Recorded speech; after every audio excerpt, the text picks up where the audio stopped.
Hello, I'm Mark Aiston. Welcome to The Gift of Hope, a series of interviews with people who are going through tough times within their life, whether it be mental health, addiction, or general health issues. The aim of these stories is to highlight life's struggles, but at the same time, and far more importantly, offer hope and love to all. You're about to meet Peter Smith. Peter has been the tennis director at Memorial Drive for the past 20 years. He's an inspiration to all and is a major mentor to young tennis players, both male and female. Peter lives for his job. He loves helping others and inspiring. But Peter now has Parkinson's disease. His deterioration physically is evident to all, but despite the cards Peter's been dealt, he's determined to play on. He refuses to throw in his hands. Peter, thanks for coming in. You weren't used to the traffic, were you? It's a fair way in from down south. Yeah. It seems that it only takes one minor accident and about 4 million cars stop. But yeah. Anyway, we're here. So. Yeah, you don't normally, you're not normally in town at this hour, are you? No, well, not of late, but I mean, for the last 50 years, I think I've driven in from out there. But teaching at schools on the southern fringe of Adelaide wasn't so bad. Yeah. The last 20 years we've been catching down at the drive. Yeah. But, so that's been the same distance, but I always came early and left late. So. And your beautiful wife brought you in, hey? Exactly. Yeah. Just having a look at some pictures now of you getting out of the car and walking up to the studio here. I think people who hadn't seen you for a while, would it be fair to say they'd be a little shocked to see how you look now, how you walk now? Well, it's happened quite quickly, and I guess for a long period of time, most people would either know me as being a teacher and not a tennis player, but those people involved in tennis would know me as being on the tennis court all the time. And so, I think they would be quite shocked to see that I'm having any difficulty. Well, was it an effort for you to get from the car to here? It depends a bit on what the time is throughout every 24 hours. So there are some times when I'm stronger or better than others. But I think with the condition, I think shows out quite differently. With different people, and I've been, just as a basic example, I suppose, the fact that I don't have the shakes. I'm very grateful for. At the same time, I've got this weird contortion of my body, and so, which is, as you would have noticed, it's kicked in fairly quickly, and so it's difficult to kind of get around, without leaning on something or someone or sticks or something. So, so in that sense, steps are a bit of a trial. Well, we had the lift put in, especially. I could see we're on the third floor, and we had the lift put in. It was very nice. We're very generous here. So how do you feel about seeing yourself like that? I saw my dad only a couple of days ago on Father's Day, and Dad's 94 now, and he's going great guns, except that he had one hip done 20 years ago and should have had the second one done, but was of the opinion that there'd be more deserving people than himself, and knowing Dad as I do, he would have meant that. One of Dad's many sayings was that when you lose respect for your own body, you lose respect for everything. And I often think about that if you kind of look after yourself, and I guess over a period of time I've tried to do that, so it's come as much of a shock to me, or more so perhaps than other people, but to go from where you're quite physically able and thankful for it to not being so. So, it's when there's reflections walking, I don't get into the city much, but where I actually see myself, it's a bit of a shock to know that I'm at right angles instead of straight. Are you embarrassed about what you see? Is that a fair question? I think embarrassed. It's definitely a fair question, and if it's not true embarrassment, it's close to it. I find it, because I don't necessarily go out of my way to get into the public, and not that I ever have. I don't like cities, and But going to the footy, for example, what I've noticed, in fact, the last match we went to, last Crows match, one of the guys where you put your ticket in saw me coming from about 20 metres away, and I'm sure he thought he was doing me a favour, but he started calling out. I'm looking around to see who he's yelling at, but it was me. Is that right? And he was wanting to take me 20 metres or so to the left, so to get a turnstile where there was no one. I'd have a freer run, but there was no one in my turnstile anyway. But that came as a bit of a shock that I'm obviously perceived, to be different to everyone else that's walking around, or mostly everyone else.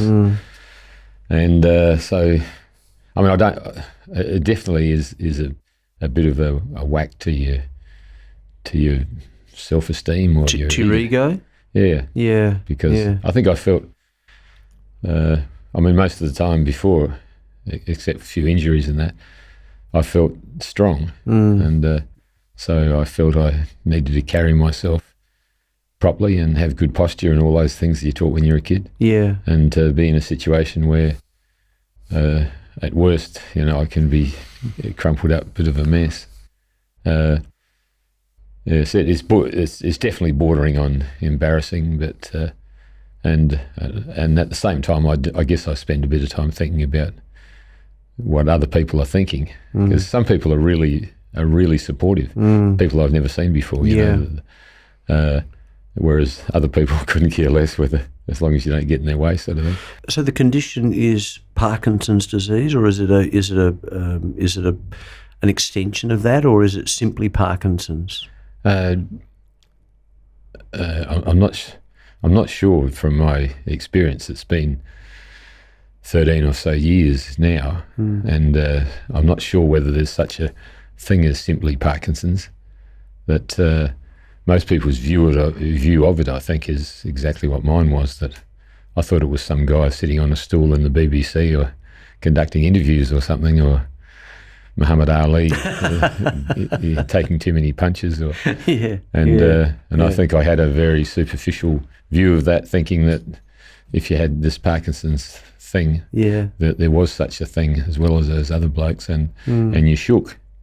And clearly you're not doing that. No. Then I came, some of the colleagues that I've taught with, I bumped into them, or they rang me or whatever, and unbeknownst to me, they had Parkinson's, and their shaking was, was serious, and so I still thought that's what it was. Yeah. And so the facts are that it causes so many strange things that people wouldn't associate with Parkinson's. And I think I tend to worry about people's perception of, I've got Parkinson's, but I haven't got it, because I'm not shaking all over the place. Is the contortion? Obviously the contortion of the body is to do with the disease. I understand that, but how has that come about? What's caused that? Well, I'd stand correction on this, but I'm not sure that the experts. I've come across. I have my own neuros and that, and I've come across a lot of discussion or whatever, and it's quite clear that people, there's not a lot known about it. It's not something that's currently curable. So some people say I have dystonia, I think it's called, this contortion of the body, and in my case it's quite severe. But I myself find it weird, because there are times, not so many, but there are times when I can stand up straight, or I can lie down on a table or a bed and I can lie straight. As soon as I get up, my body is all weird angles. So, so I know Bronwyn and I, wherever we go, it's not uncommon for us to be. We can identify people with Parkinson's much quicker than other people probably. Do you wake up some mornings and think, "Oh, woe is me! Why me? This is not fair. I don't understand what I've done to deserve this." Well, one of the reasons why I don't wake up in the morning thinking any of those things is because one of the downsides of Parkinson's, probably arguably one of the worst for me, is you can't sleep.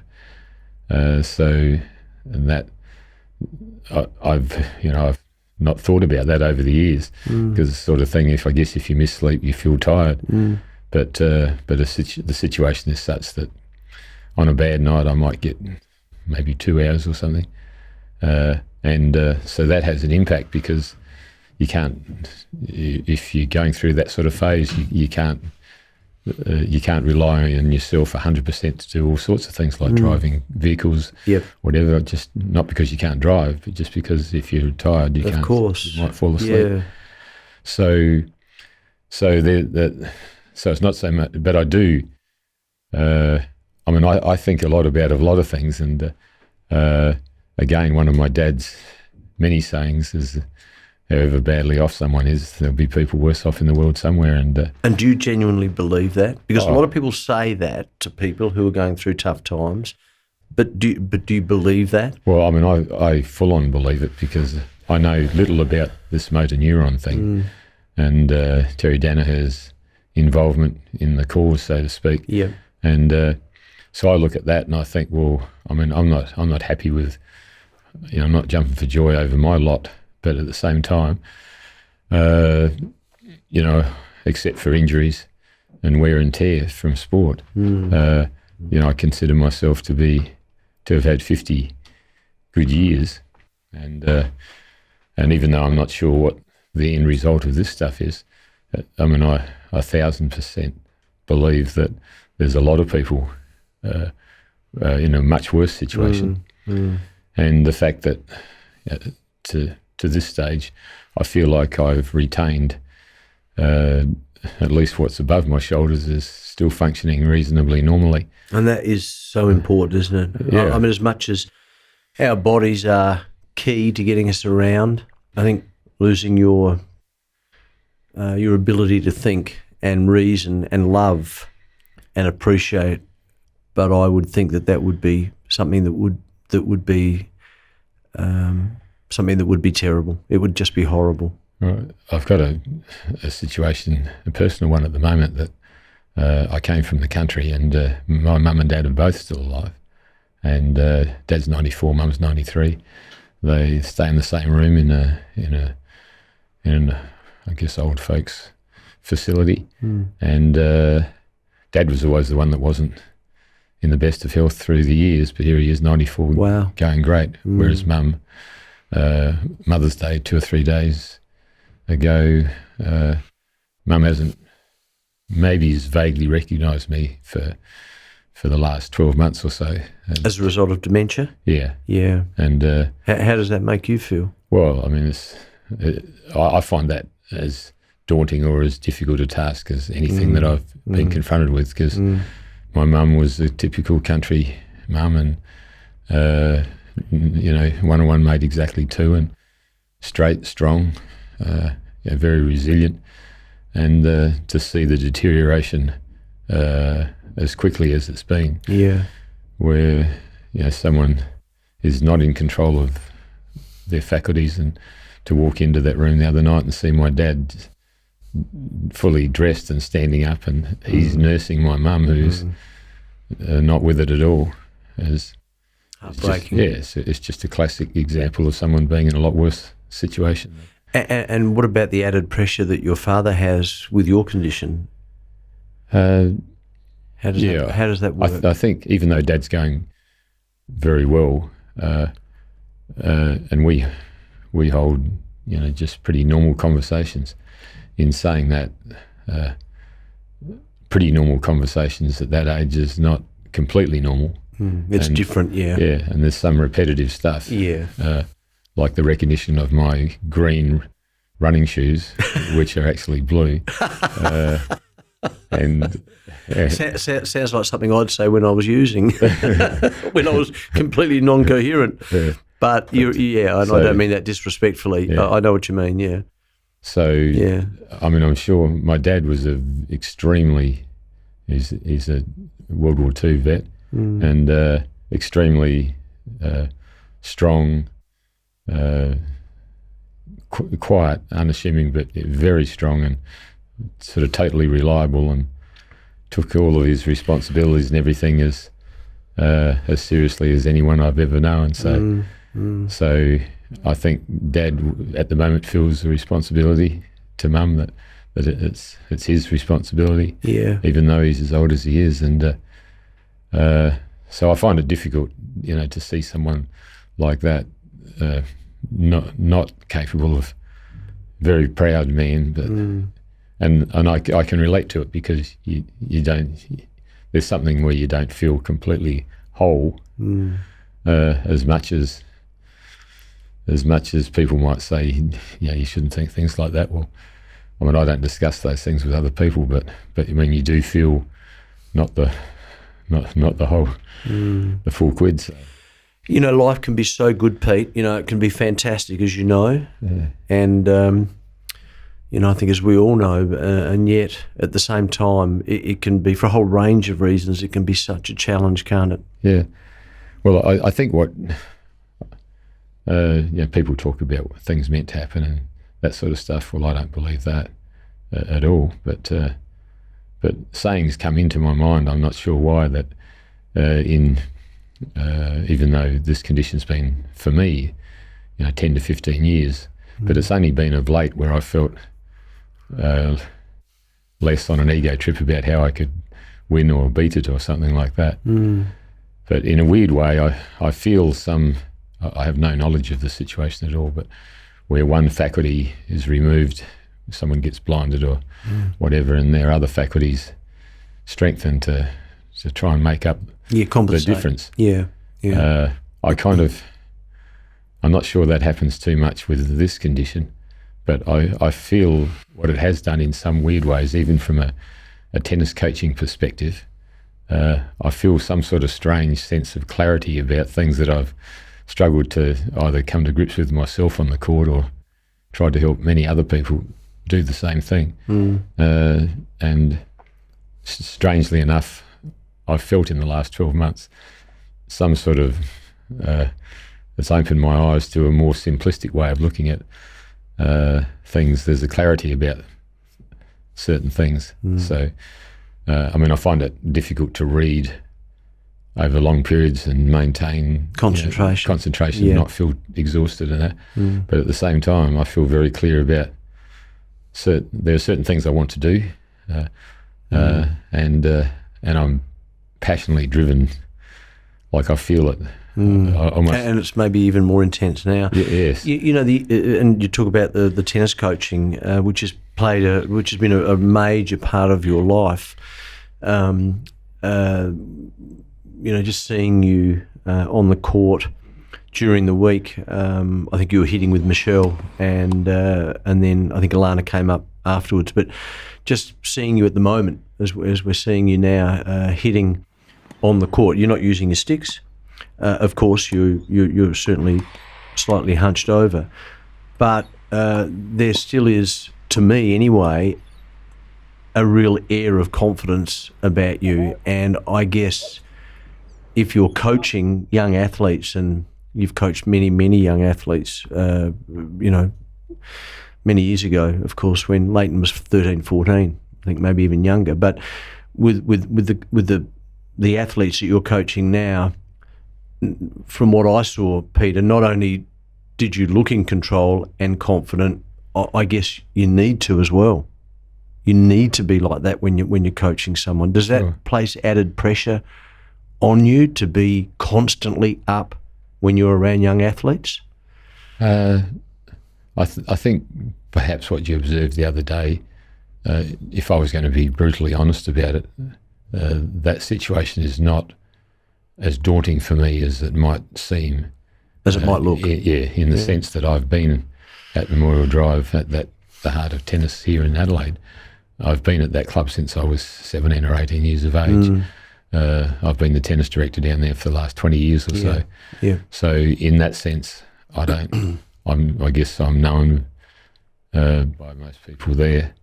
But in saying that, with the new redevelopment recently, it's probably significant that I feel more comfortable. I'm literally, having spent 20 years on the first court by the swimming pool and by the lounge area there, where I've seen you many times. Yeah.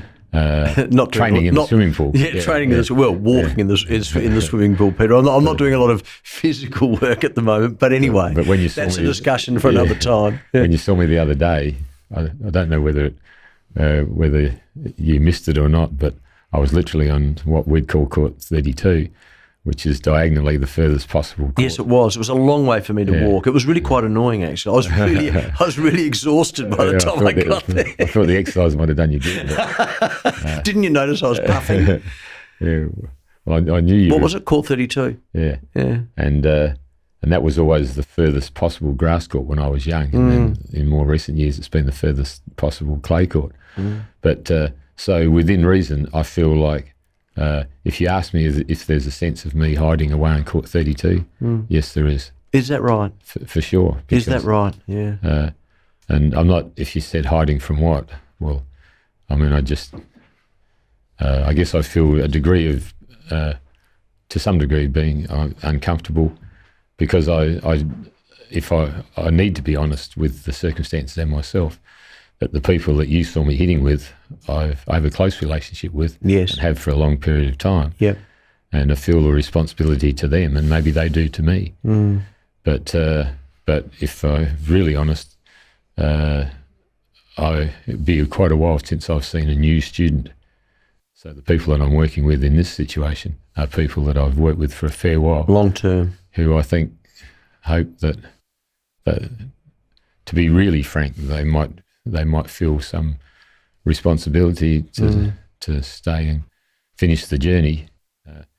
I'd like to think there's an element of selfness about that as well too, that they might feel like I still can help them complete the journey. Well, that's really important, isn't it? Yeah. I spoke to Michelle and Lana, and this is what they both had to say.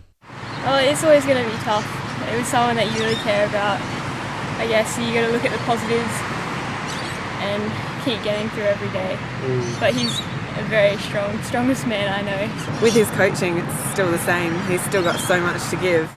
How does that make you feel? Well, again, I keep referring back to Dad and his sayings, but having seen him again the other day, nothing's changed. But one of the things that he believed in and taught me quite young was at the end of the day, you count your true friends on that. Yeah, on one hand, yeah. And it sounds a bit cynical, but I don't think that's all that far from the truth as far as if you underline true. Absolute true friends, yeah. And so it probably says a fair bit from my perspective that I feel comfortable enough and I feel quietly confident, even though I don't think either of those girls, Lana is still quite young, 16 or 17, Michelle a little older, but I've never sort of aired my problems or anything in my personal life. I've always tried to keep myself somewhat distant from the students, whether I was teaching at school or on the tennis court. And so I continue to do that. But both those girls, I have a significant enough trust. Yeah, it's trust and it's respect and that. But it's just, I mean, I'll to put it pretty simply, I like those girls a lot. Yeah. And you feel comfortable talking to them. Yeah. And so if it's halfway through a lesson, I need to take some medication or something. For the first few years, I would have gone out of my way to hide that from anyone and everyone. With those girls, it's only been the last 12 months that I've realised that there just are a handful of people, of the people that I know. Before I'm learning some important lessons, I think, in the sense that I've always been so busy with the farm at home, teaching full time. Your photography, yeah, which you're really enjoying, yeah. But and when I look back on it, I think some of that has contributed maybe to this postural problem, and that because combination, I think, of Parkinson's. By chance, I've got a strong aspect of this, whatever it's called. And then added to that, like most tennis players, I've had significant back trouble since I was probably about 18. And so a lot of hard work, and so it contributes to those things. But as I said earlier, I think it's added a sense of clarity to some things. And when I look back on it, there are people that I have liked, that I come in contact with, that I like a lot. And I've seen it as something of a bit of an Aussie way of life. Someone asked me yesterday, why is it that it appears that the more friendly you are with certain people, the more Aussie blokes take the piss out of each other. Yeah. And I've been asked that quite a few times by international players that have come across, and they can't figure it out. And unfortunately, I haven't been able to help them too much because we can't figure it out either. We can't figure it out ourselves, yeah. But before, I think it was you put up the shutters and you don't let anybody it's like a sign of weakness if you let anybody get close to you. And I think I've felt that very strongly for all of my life. And in a way, I have a strong desire to maintain an independence and an ability to do everything for myself. In saying that, there's just been a few times when those girls that we're talking about, for example, if they see me where I've dropped my guard for even a fraction of a second, and they've seen me vulnerable, unwell, or vulnerable, medication, perhaps, being sick, that sort of thing. I've seen in their eyes or in their faces what I would feel for them if the roles were reversed. I've perceived a genuine concern on their part and a willingness to. I felt almost mothered by 16 or 17-year-old pupils. That concern that they show is a very rare thing, Peter, unfortunately. I know that's a very broad brush statement, but I think people are so selfish these days. I think they're quite unique young ladies. So. Well, it's a wonderful thing, and it's a wonderful thing for you. How's your wife coping and the boys?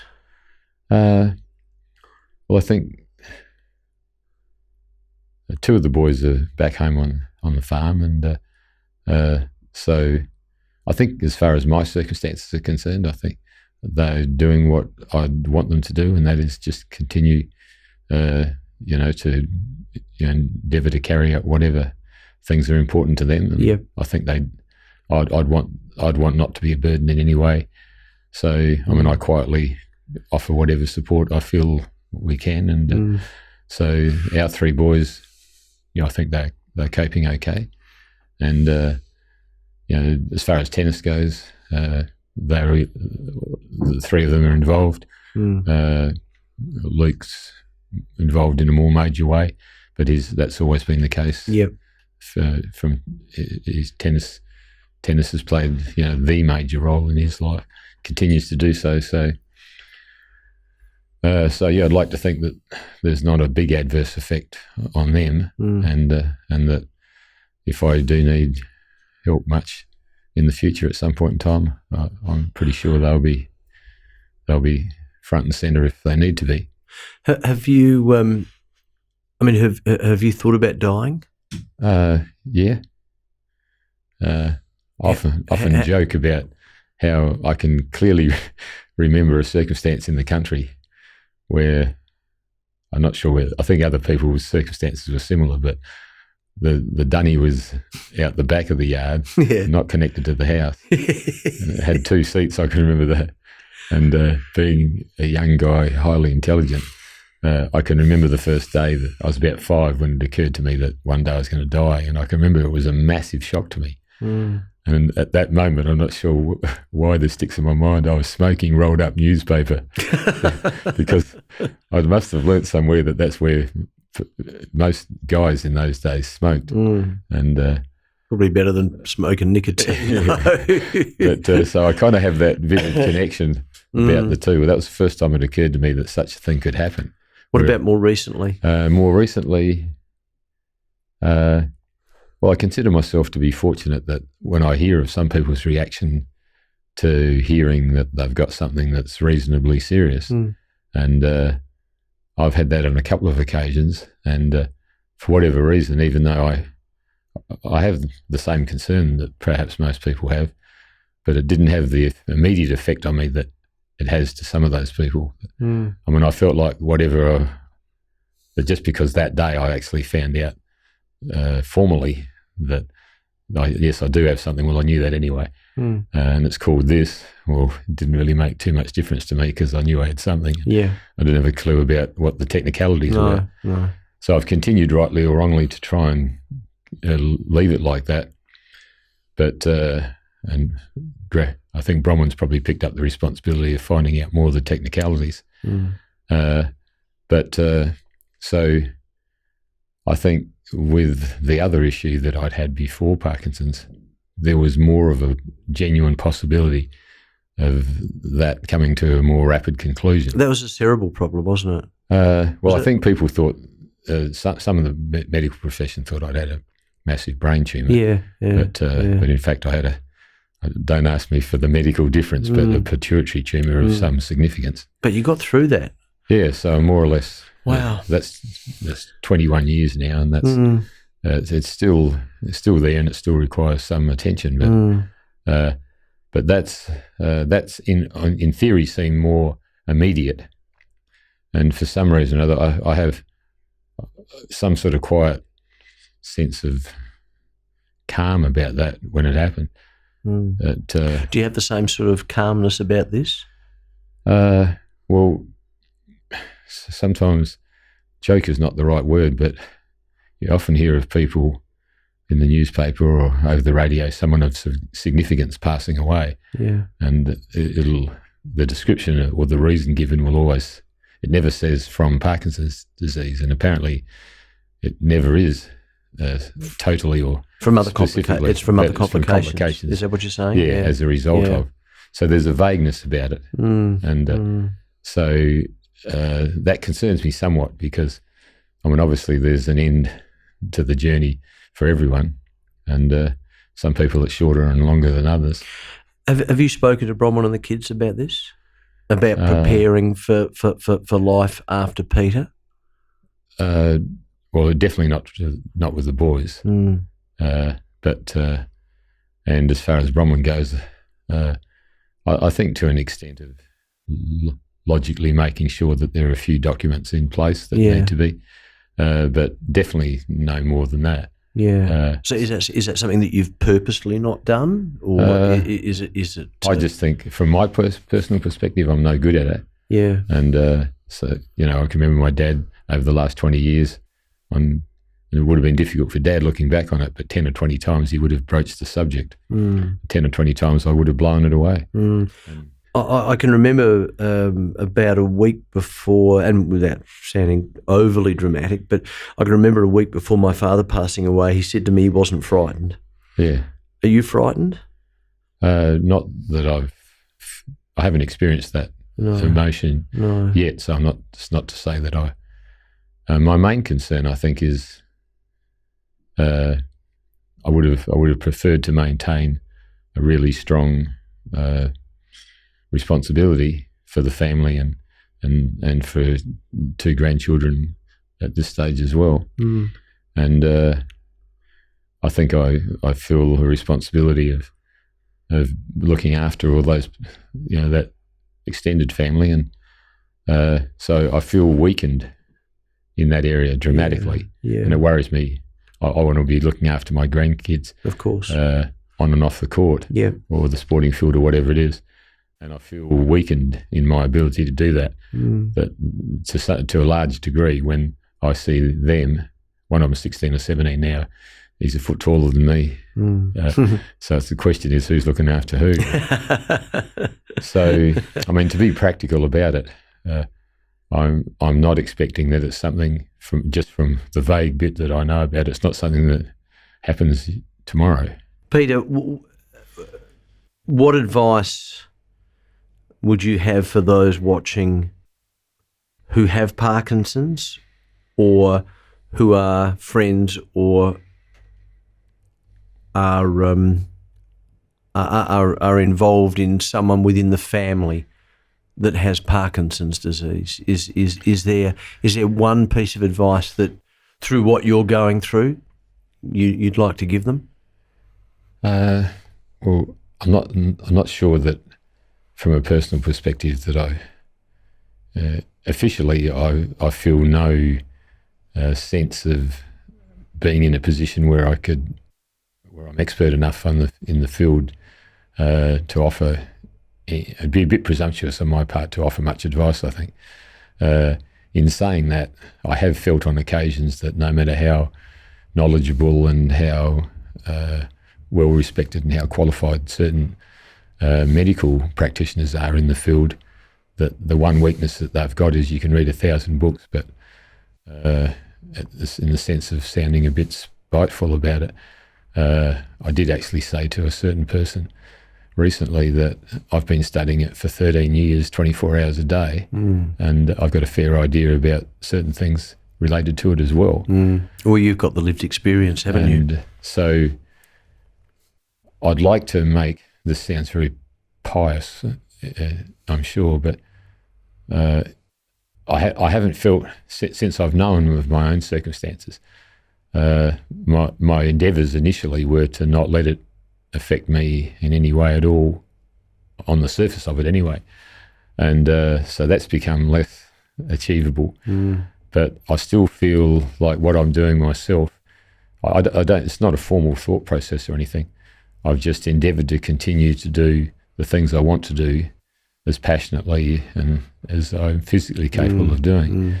And I feel a potential to involve myself with people in similar circumstances, and I'd like to do that, and I do it a bit, but it's the same old problem for me, and that is I always feel like every day I'm running out of time to do the things that day I want to do, and to get to where I want to be quickly in an art, creative, artistic kind of way, that the things that I felt a bit stifled from for the last 20 or 30 years due to tennis, I literally want to pick up on them as quickly as I can. It's changed your priorities, hasn't it? Yeah, well, so in that sense, I felt like maybe someone was, dealing me, I got the flick of the coin, or the rub of the green, or whatever they say, because if I feel like there's any good that's come out of it from my perspective, it might be that I can do some things to help some other people. That could be a good thing, but I think from a personal perspective, it's forced me into a corner where before I felt a family responsibility to keep teaching, keep coaching, keep this, keep that, and not let myself go off on some sort of personal tangent. Whereas now I feel I'm torn a bit between, it's 50-50 sort of, I feel a responsibility but not in a position to back it up too much. So I feel a bit like I need to just go off on that tangent and just let myself, because my brain is ticking over with all these what appear to be terrific ideas and that to me. But I just want to try some things that I've only had a chance to touch the surface of in the past, and want to have a decent crack. Peter, thank you so much. It's a pleasure to talk to you, mate. And and pleasure because I've known you for a lengthy period of time, and I've always felt that our relationship was the one I've just described, and that is you had certain things that you were doing, and I think you had a few ideas of how I might fit into that, and vice versa. And you were busy and I was busy, and a few other traumas along the way, and here it is 20 years later than what we were thinking about. Maybe that's our best time still coming. So absolutely. So thanks for your help and your support in that, and I look forward to to seeing more of you. But I think it's a good example of what we're saying. The ice is broken, and it's something to do with when you're dragged. It's maybe not the right word, down into a certain level. You don't care anymore, and suddenly you drop the shutters a bit, or lift the shutters a bit, I think, and say what you want to say and behave the way you'd like to behave. And so that's how I kind of feel. So thanks for the opportunity, and I look forward to keeping in touch with you. That's fine, Peter. You're a good man and you're very well respected, and we all wish you the best. Thanks, mate. I appreciate it.